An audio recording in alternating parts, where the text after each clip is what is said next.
13.000 sa armë bërthamore që ka sot bota, Sa 13.000? jo ruzullin ton, Po edhe ca planet e tjerë. edhe janë 30 si ne i shdukin. 13.000 armë bërthamore. 13.000 nga cilat mi gjysmën i ka vetëm Rusia. Gjysmën i ka Rusia. Vetëm më shumë se gjysmën. Më shumë se gjysmën i ka Rusia. Po. Po Ukraina? Kishte pas ka? Tani në qoftë se flasim për Ukrainën, Ukrainën kanë fillu që heret me gërry nga brenda. Qa ishte marrëveshja Budapestit në 94. Në Ukraina në të periull ishte vendi i tretë bërthamor në botë, mas Rusisë dhe Amerikës. Marrëveshja Amerikë, Angli, Rusi, për heqjen e armëve bërthamore nga Ukraina, e dopsoj jashtë masa Ukrainën. Sepse po të kishte armët bërthamore sot, Nuk do të. Ukraina, jo, nuk dolte, por nuk do të flisnin ma gjuhë që flasin sot me Ukrainë. Do të thënë mund të pushton të Rusia? Ja, edhe njëherë, nuk mund të flisnin ma gjuhë. Tani, historia, sepse e kam ma shumë për teleshikusin, flasin shumë njerëz të këne, po, cila është zanafilla e kësaj lufte. Kur u shpërban Bashkimi Sovjetik, 3 presidentet e parë që nënshkruan shpërbamin ishin 3 presidentet e vendeve slave.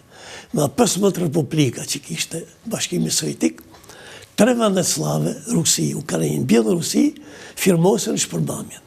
Vendet tjera më nëjë me referendume, atë dolin. Mirë po, këto dy si vendet më të mëdha, Rusia me Ukrainë u ndanë me të mirë, por ngelen disa probleme të hapura. Si që ishte ajo flotës ushtarake në detin e Zi, si që ishte në një problem tjetër dhe Rusi si kishte ngel apo udhëheqës ruse, si të thush pishman Krimeja. Historia Krimes është histori sa e dhimbshme, aq edhe e vështirë për të kuptu. Fillimisht e ka qenë tatare. Pastaj u bë turke, në 1700 sa ne pushtoi Rusia dhe u bë. Aty u ndërtu ndoshta baza kryesore e Rusisë në Evropë. Bashkimi Sovjetik e përforcoi shumë, sepse ndërtoi bazën e Sevastopolit. Kur në 54-shin, Hrushqovi, për të marrë me të mirë Ukrainën, apo Ukrainasit, sepse që kishte ndodhë, në kohën e në vitet 30, të persekutimeve të lahtarshme në Ukrainë, Hrushqovi ka qenë sekretari i parë. Dhe për gjitha ato, krimet që janë bërë në Ukrainë kishte përgjegjësinë e vetë. Kur u bë sekretar... Për gjitha ata që nuk e dinë, Hrushqovi nga ishte? Hrushqovi ka qenë rus. Rus ishte. Por kujtojnë njerëz, shumë njerëz ka qenë në Ukrainës. Ai ka qenë rus, por ka punu shumë vite. Sekretari i parë. Ka punu shumë vite në Ukrainë. Ka jetu shumë vite në Ukrainë. Kur u bë sekretari i parë për të zhduk shumë gjurëm të atyre krimeve, shefin e KGB-s të Ukrainës e bani shef të KGB-s Bashkimi Sovjetik.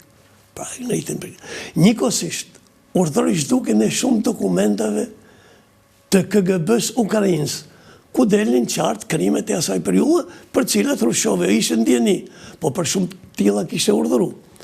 Atëherë, për të marrë me të mirë shtresën e mesme të Ukrainës, e cila nuk i harronte kollaj, i dhuroi Krimen. Por ç'ndodhi? Vërtet i dhuroi Krimen, por Sevastopolin e majti Kremlini. Pra në qoftë se deri atëherë që ishte pjesë e Republikës Ruse, atëherë Çelsin e Sevastopolit e majti Kremlini, pra e majti Bashkimi Sovjetik, ja kaloi nga Republika Ruse, ja kaloi. Edhe kjo meti, edhe kur shpërban Bashkimi Sovjetik, Çelsin e Sevastopolit e kishte Kremlini. Kur them Çelsin të bazës, duhet kesh parasysh edhe një gjë që me vite, popullsia ruse është shtu shumë në Krime Dhe ka ardhur një moment që popullsia ruse ka qenë popullsia kryesore e Krimes. Pra ka bërë më shumë se gjysmën, 50% gati 60% në Krime kanë qenë rusë. Pavarësisht nga këto, kur u shpërba Bashkimi Sovjetik, udhëheqja ruse e kishte gjithmonë synin të Krimeja, pavarësisht nuk e shprehte. Por disa parti ruse, që u bën shumë në atë kohë, e kishin programin e tyre Krimen. Dhe kur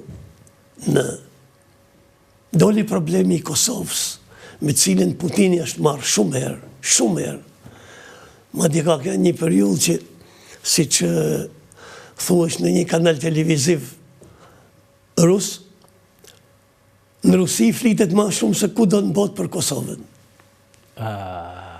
Do në Rusi flitet më shumë për Kosovën. Këta e në dokumenta. Dhe, në këtë periudhë, kur shtrohesh problemi i Kosovës dhe Evropa dhe kryesisht Amerika po shkonin drejt shpalljes pavarësisë, se çliru ishte, por drejt shpalljes pavarësisë. Po, kaloi një... Atëherë, kaluan 9 vjet. Në 99 deri në 2008. 9 vjet. Atëherë, në këtë periudhë, Putini ngriti teorikisht problemin e universalizimit të çështjes kosovare. Që do të thoshte, ndërmjet tjerave, problemin e Osetis Jugut, problemin e Abhazis, dhe nënkuptonte Krimen. Në ngjarjet e 2014-s, ku për mendimin tim, perëndimi ka shumë faj, sepse nga një anë e nxiti Ukrainën, nga anë tjetër e lanë baltë, në këtë periudhë Putini ndërmori aneksimin e Krimes, gjoje me referendum, dhe elementet prorus në Donetsk dhe Luhansk ngritën krye dhe fillun luftën e armatosur.